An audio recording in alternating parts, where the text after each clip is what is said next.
What's good, boys and girls? JaredWalshRacingDudes.com. We are like 3 months away from the Breeders' Cup, which is hard to believe. The Breeders' Cup winning your ends are really starting to ramp up. Of course, this weekend we've got the huge battle between Life is Good, Hot Rod Charlie, Olympiad, all in the Whitney at Saratoga, winning your end for the Breeders' Cup Classic.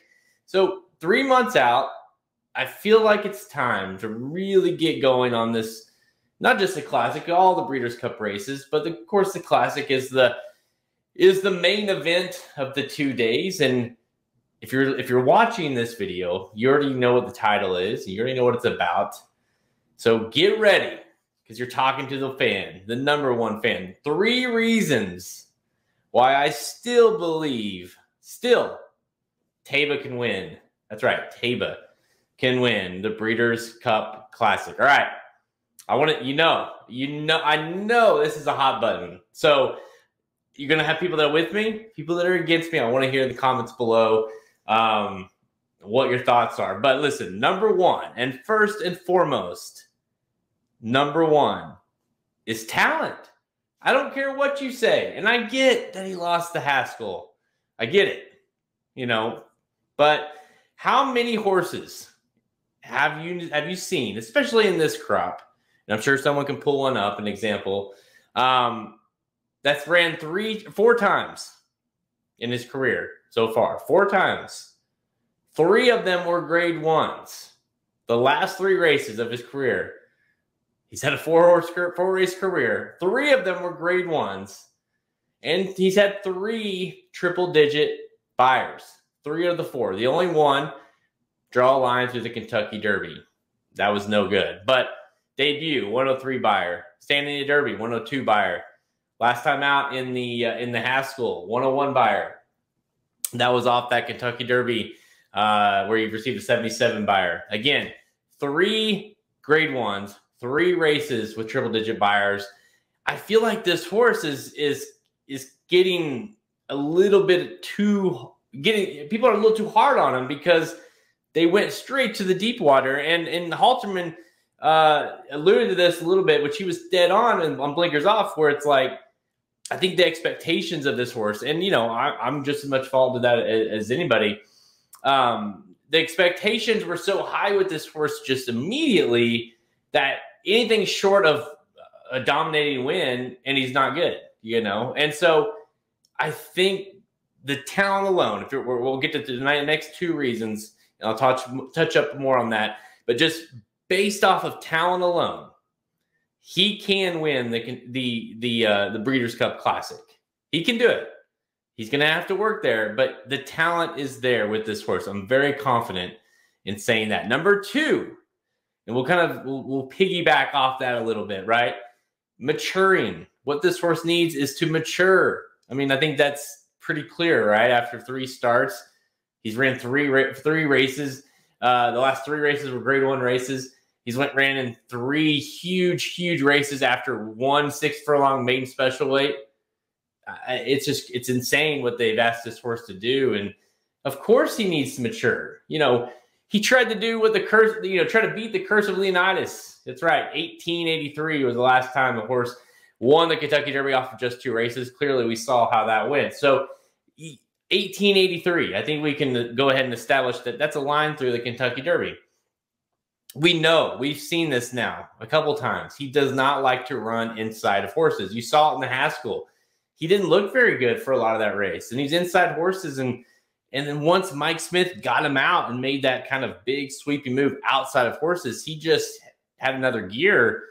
I think that's key. You got to get this horse more involved in the race early. You've got to get this horse to settle a little bit when he needs to settle without, not liking, being inside horses or kickback. Like, that's the stuff that he's going to have to learn. And unfortunately, it's just like anything, right? If you go from, the very minor basic version to the big leagues immediately, you're not really learning. You're trying to catch up. And so I think we learned a lot of things about this horse, that he's talented, but that he still has a lot of greening, a lot of maturing to happen. And that can happen, right?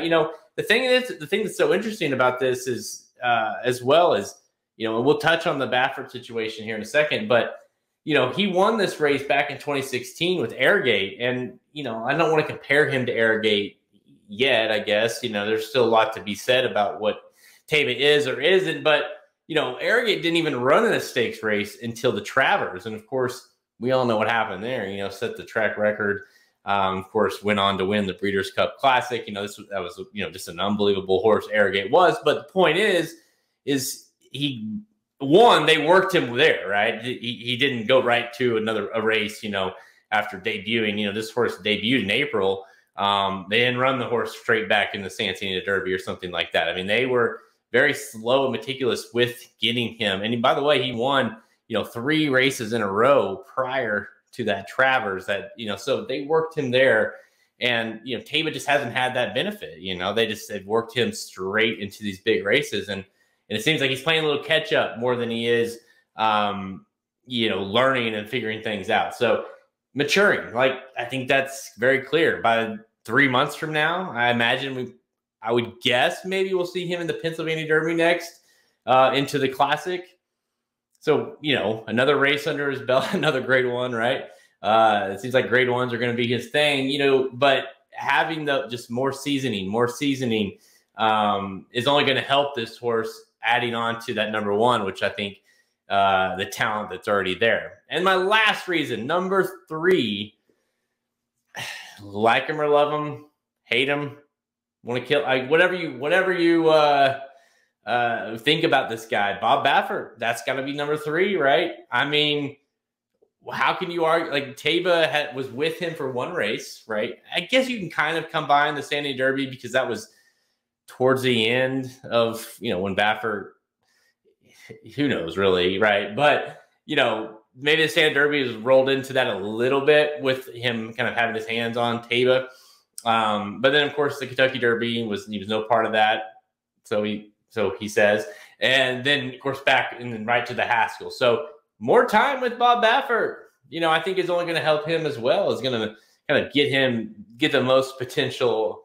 I'm not going to say, like, we're going to try to keep this clean. All right.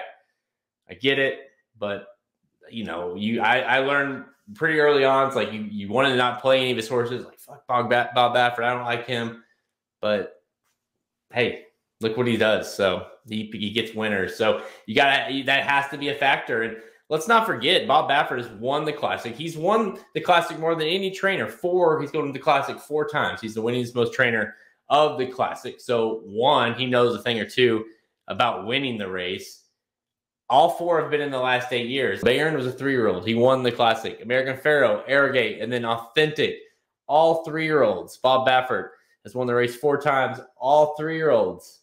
Taiba, 3-year-old. So the key is he knows how to get a 3-year-old to peak in that race. And I think he made it pretty clear that, you know, he sends his best horses to the Haskell, you know, year after year. And you can kind of see, right, that Taiba was his horse. And so to me, I think it's clear that's his best horse. That's the horse he's going to try to campaign to that Classic. And, you know, you add in all those things, right? The talent, the maturing, and then the Bob Baffert effect.